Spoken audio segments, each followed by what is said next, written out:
Pare-pareho namang malinaw ang mata natin. Sa physical appearance, wala makikitang binago. Kung sasabihin na manalawpad at hindi sinukat, hindi pa rin mananalo ang pulis. Yes. Ang intention ko lang, yung ginagawang mali ng pulis, mapigilan. Kasi brother, kahit pulis ka, magandang intention mo, hindi sinabi ng batas, hindi sinabi ng ordinansa, hindi mo pwedeng gawin. Tama ba? Oo. Kawawa naman siya. Tinanggalan ng tambutso, absent ngayon sa trabaho. Questionable pa kung tama ang pagkahuli doon ng pulis, kung maingay pa o modified pa. Inaksyonan ni Colonel Busita ang sablay na trabaho ng pulis. Dahil mantakin nyo mga idolo, hinuli niya ang isang rider na may violation, modification of muffler. Samantalang aftermarket na muffler ang gamit ng rider at wala naman siyang binago dito. At ang malupit nito, pinabaklas ng pulis sa rider ang nasabing muffler kahit hindi naman alinsunod sa ordinansa ng lungsod ng Bostos, Bulacan. Kaya tara, panoorin natin ang ginawang pagsampa ng kaso ni Colonel Busita sa nasabing pulis para daw matuto at hindi na pamarisan. Asan ticket mo? Ito. Asan yung kapatid mo? Hindi po nakasama po eh. Madami po kasi ginagawa. Bali nag-commute lang po. Hindi ko po madala yung motor ko. Kasi po walang pipe. Kinumpis ka ang muffler mo? Opo.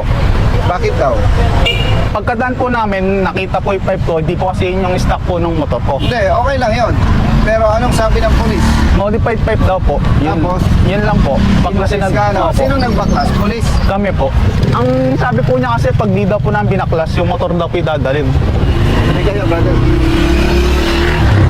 Hindi sinukat. Hindi po. Basta po, sabi, modified po yan. Baklasin nyo na. Brother, ikaw ang hepe dito? Negative sir. Deputy sir. Deputy, sino ang hepe dito? Si Police Major Johnson sir. Nasaan siya? Hindi sir, nasa Malolos po siya sir. Hindi bale, nandito ka naman eh. Yes sir. Sino ang operation officer niyo dito? Naka-ano kasi sir si Lieutenant Alcantara sir. Sino ang operation PNC? Nandiyan ba siya? Sa officer control sir. O sige. Pwede bang makita yung ordinansa na pinapatupad nyo patungkol sa muffler? Yes sir. Pasuyo. Doon mo sa sa bawang table. Sir. Pahiram ako. Yes sir. Anong pangalan ng pulis? Naumuli sa'yo? Hindi ko po sure kung Ano yung tsura? May kaya Meron sir. Night shift po siya sir.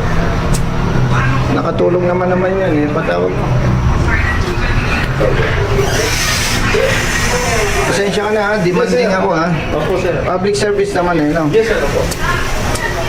Every motor vehicle propelled by an internal combustion engine shall be equipped with a muffler. And whenever said motor vehicle is being operated, its muffler shall not emit or make unnecessary or disagreeable odor, smoke, or noise. With respect to local government unit of Bostos, nakukulangan ako.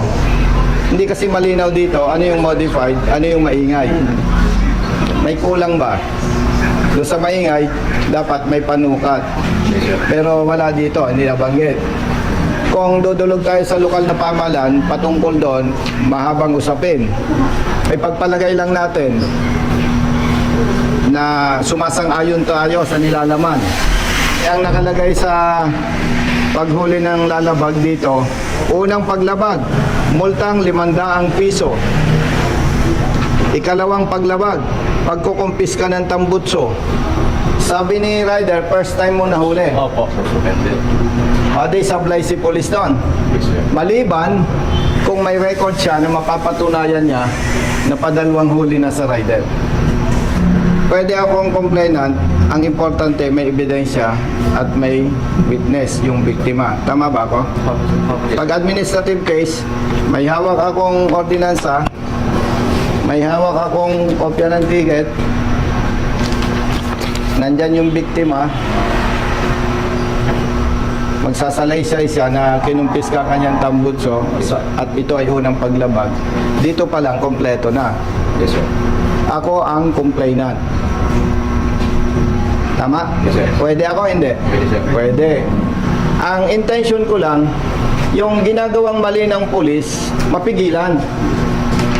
Kasi brother, kahit pulis ka, magandang intention mo, hindi sinabi ng batas, hindi sinabi ng ordinansa, hindi mo pwedeng gawin. Tama ba?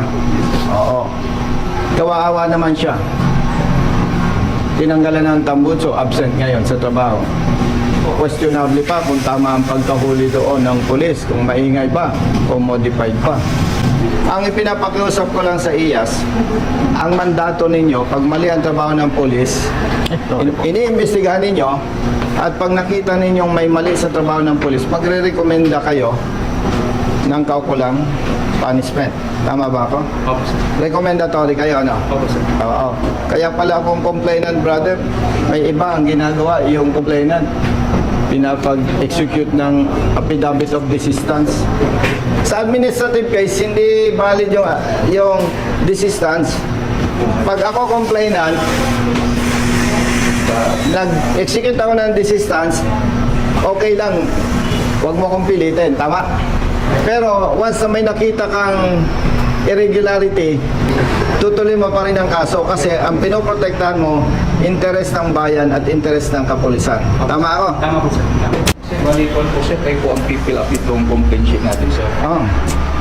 And then, si victim, sir, siya may yung sa sinumpang sa lesson ng pipill up. Yes. Ako ang complainant, Yes, ang sir. kanya na lang sinumpal sa Yes, sir. website. Oh, ako ang complainant, ha? Hindi, tsaka mabuti na yung ako ang complainant, Brother Matt. Yes, boss.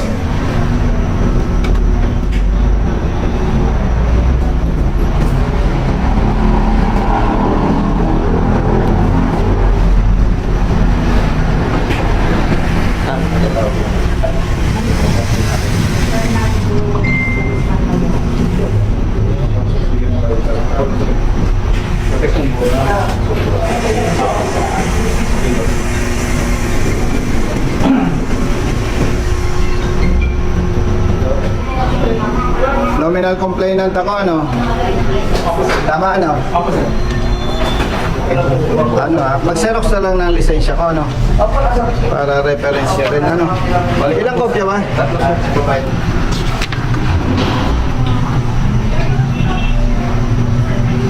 Ako. Ano yung dito, sir, eh? Ay, hindi yan. Ano na po yun, eh? Hindi yan. Doon lang ako. Wala dyan, wala dyan. Baka naikabit na ng pulis mo. Alin ang kapareho? Ito yung kapareho. Pag ang motorsiklo, tinanggalan mo ng muffler, mas maingay lalo. Tama ba? Kaya nga hindi nila naimaneho. Masyadong maingay. Yes. Yes, sir. Yung muffler hindi makita. Babayaran na namin yung multa. Tapos pakitawagan yung pulis. Si itanong kung ito bang si Esteban pailang beses na niya nahuli. Pag sinabing, sir, first time po, ikaw naman ay deputy chief, para hindi na lumaki ang damage, ibalik na yung muffler ngayon. Pero pag sinabi nung iyong pulis na, sir, hindi ko matanda kung pangalawa, pangatlo na, hindi namin i-request na ma-release yung muffler. Pero, dapat niyang papatunayan. Nagmumungkahi ako sa iyo. Pasi dito. Para hindi naman lumaki ang danyos. Kung ano sasabihin niya, re-respetuhin natin. Yes. Oo. Magbabayad muna kami ng multa. Linawin mo kay Hepe, ha? Yes, sir. Hindi ko inoobliga na ilabas ngayon at ibalik. Yes, sir. Mungkahi. Suggestion. Para hindi malaki ang damage. Sige, punta lang kami sa munisipyo. Magbayad muna kami ng Yes, sir. multa. Hindi ko ninumpis ka ang iyong lisensya, di ba? Kaya ito ay obligado kang magbayad. Pag hindi ka nagbayad, may authority ang lokal na pamahalaan mag-report sa LTO. Pag nag-report sa LTO, lalaking abala sa iyo. Dalawang usapin dito. Itatanong natin doon sa police during the investigation, ano ang basihan niya at kinumpis ka niya. Pag sinabi niyang modified or loud pipe, anong basihan niya? Pero doon sa pagkumpis ka, automatically talo siya doon. Pag hindi niya napatunayan, na second offense na ito. Mamay-day ko na. Thank you. Thank you po. Thank you. Ganda, thank you. Bakit nga ano? Basta, Napabayaan sa kusina. huwag talaga. Basta Juday, maganda eh. Pansin ko lang. Oh. Saan siya pwedeng umupo? Yun na lang po sa may ko, sir. Sama ka doon. Sige po. Ang gagawin mo lang sa laysay, walang dagdag, walang bawas. Sige po. Baka dyan tayo matalo pag dinagdagan mo, nag-invento ka, ha? Sa mga partner.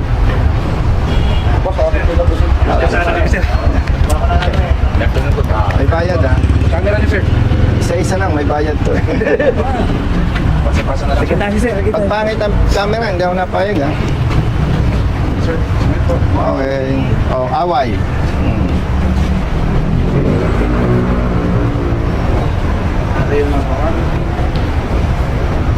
Okay. Sir. Brother, salamat ha. Baka ito yung polis na umuli ah. Intel ka ba? Mukhang Intel kayo eh. Sige. Taga rito kayo, brothers. Brothers, thank you. Thank you. Hindi ko kami dito ng ano eh. Tawagan. O yan.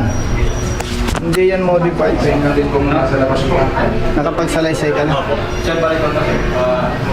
Naiintindihan mo ito sinulat mo. Pwede ako sa labas. Nakausap mo si Sergeant. Yes, sir. Itanong mo kung kailang beses na niyang nahuli itong rider. Yun ang importante doon eh. Yes, sir. Kasi pag sinabi niyang pangalawa, pangatlo, hindi ko ipatatanggap sa rider, brother man. Yes po, tama po. No. Lalabas nang maparaso tayo. So first time siya na nahuli. Wala. Sige, so para-receive na namin itong kamucho ha. Sige. Good. Pare-pareho namang malinaw ang mata natin. Sa physical appearance, wala makikitang binago. Kung sasabihin naman na loud part at hindi sinukat, hindi pa rin mananalo ang pulis. Yes. Pangalawa, nag-uusap naman kayo ni Sergeant na first time niya nahuli. Yes, sir. Kasi kaya ko pinatanong sa'yo, pinacheck sa'yo, kung sasabihin ni Sergeant na, sir, parang naalala ko, pangalawa, pangatlo ng huli yan eh. Kahit aligasyon pa lang yung kanya, hindi ako magre-recommenda sa'yo na i-release sa rider. Yes, sir. Iyas, Yes, sir. hindi ko inobliga o pressure si Captain Aguilar na i-release. Nagmungkahi ako. Yung aking suggestion, base sa ordinansa. Yun At sir ang recommendation sir na so, nag-usap lang ng COP. Nabanggit mo sa kanya na sinasabi ng ordinansa sa second offense. Yes, sir. Actually, nabasa niya, sir. Nabasa niya. Very clear. Okay? Oh. Tapos, ulitin ko, brother. Yes, sir. Hindi ko kilala si Sergeant kahit sino sa inyo. Wala akong nakasama sa assignment na pwedeng iisipin na baka pinipersonal ni Colonel Busita. Ang gusto lang natin, yung maling ginagawa ng ibang pulis, hindi lahat eh, may tama. Para hindi kawaawa yung katulad niya. At the same time, para umangat ang respeto ng mamamayan sa mga uniformading pulis. Salamat sa oras mo.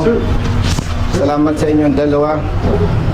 Salamat pala sa inyong Chief, Provincial Diaz. Yes, sir.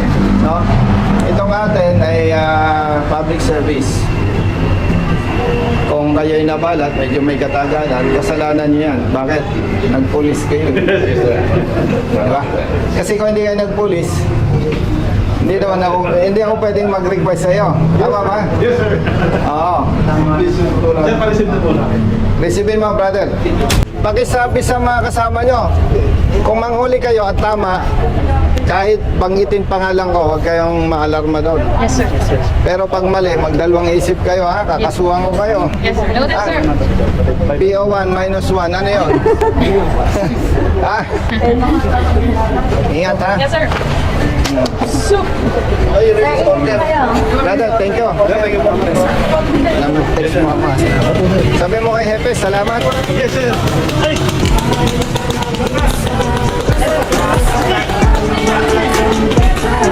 Music, Oh,